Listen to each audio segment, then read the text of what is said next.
Our second contestant, JasonDauwen. Body language saves lives. Body language saves lives. JasonDauwen.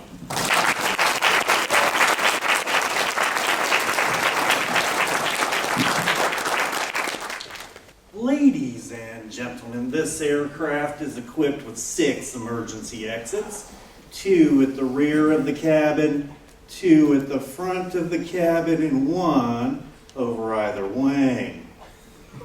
Who has heard that speech? Everybody, right? Because it's speech number 5 from your competent communication manual. Your body speaks. Mr. Contest Master, fellow Toastmasters, judges, speech number 5 is the most important lesson you can learn as a Toastmaster.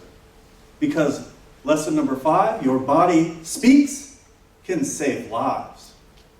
Just a couple of years ago, actually more years than I plan to remember, 10 years ago, 15 maybe, I'm in a mall in South Dakota. I've finished my shopping. And I really want an Orange Julius. So I head to the food court. Now, I'm a fast walker in general, but when I'm hungry, I set Olympic record speeds. So I'm sprinting towards the food court. And I see a woman waving at me. And I say, "Oh, hello, miss." And then a man. "Oh, sir?" Pretty soon the entire food court is on their feet, waving and cheering. And I think, wow, this never happens to me at home.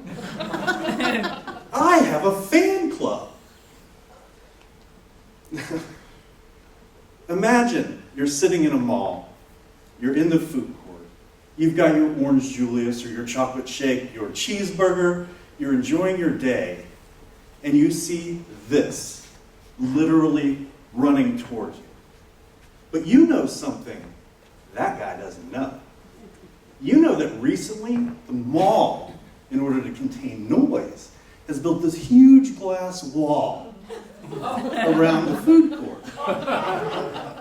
You know, he doesn't know. Now, they've contained the noise in the food court, so he can't hear you. He can only see you. So what do, Toastmasters? I'm running for the wall. Impact is imminent. What do? The answer is not sit and do nothing. What do, Toastmasters? Show me. What do? I'm seeing a lot of this. You know what this means?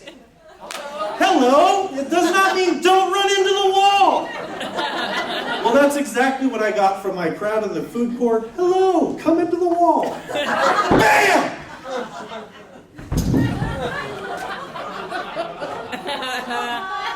Now, I wasn't embarrassed.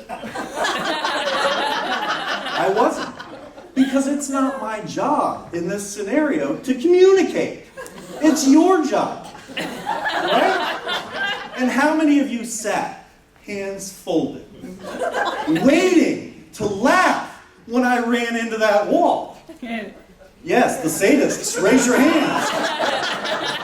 Lovely. Now, I learned a really, really valuable lesson that day. Glass is hard. And the body is amazing. It will bounce feet from an object if you hit it hard enough.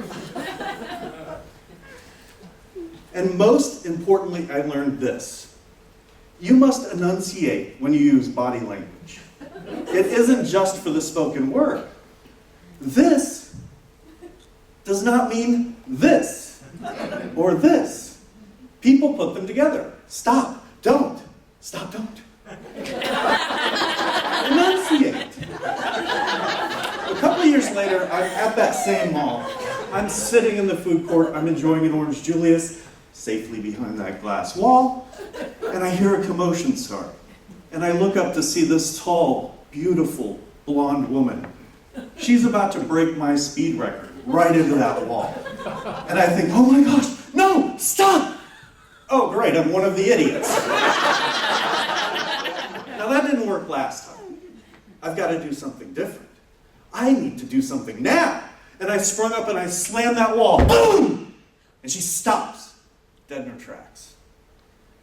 Now, I don't want to say I'm a hero, but she made it safely into the food court that day. She got her orange Julius. Ma'am, I'm really sorry. I didn't mean to terrorize you or terrify you that way, but I wanted you to know there was the big glass wall there. Oh, don't I know it? A couple of years ago, this idiot ran right into it. Do I look familiar? Now you might be thinking, Jason, your speech is called Body Language Saves Lives. Was your life really at risk? Does anyone know what the third most common cause of death is, accidental death? Falls. Falls. So it's not the wall, it's the fall. I learned that rhyming thing here at the conference. It's not the wall, it's the fall. 25,000 people a year die from falls. I was at risk just giving this speech. And you sat with your hands folded. Now, a couple of years ago, I was in Africa on safari. It was my 8th day in Africa on the safari, and I'm leaving my tent to go to dinner. Now, the way that it works, everyone has a tent, there's a walking path, and across the walking path is a guard. And he stands there with a gun and a stick. Gun and a stick. His job is to protect me from animals that wander into the camp. When I come out of my tent, I see this.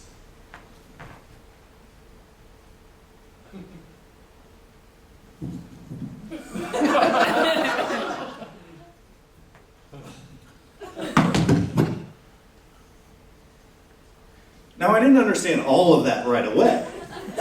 But because of my previous lesson, I knew stop. Don't move. And I stopped and I didn't move.